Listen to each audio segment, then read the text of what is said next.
শুক্রবার ডাবগ্রাম ফুলবাড়ী বিধানসভার অন্তর্গত ইস্টার্ন বাইপাস সংলগ্ন বানেশ্বর মোড়ে বীর চিরা রায়ের মূর্তি স্থাপনের ভিত্তিপ্রস্তর অনুষ্ঠানের আয়োজন করা হয়।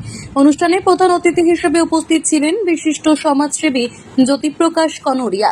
এছাড়াও রাজবংশী সমাজের একাধিক বিশিষ্ট ব্যক্তি এবং স্থানীয় নেতৃবৃন্দ অনুষ্ঠানে অংশগ্রহণ করেন।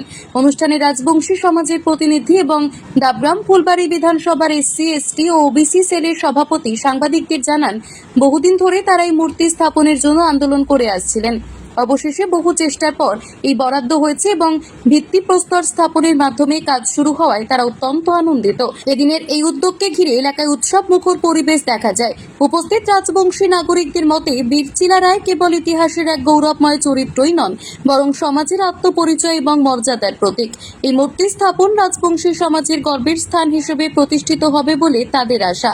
আজকে আমরা 61 সাল বানেশ্বর মোড়ে বিশ্ববীর চিরা রায়ের মূর্তির যে ভিত্তি স্থাপন, সেই স্থাপনটা আমরা আজকে করলাম।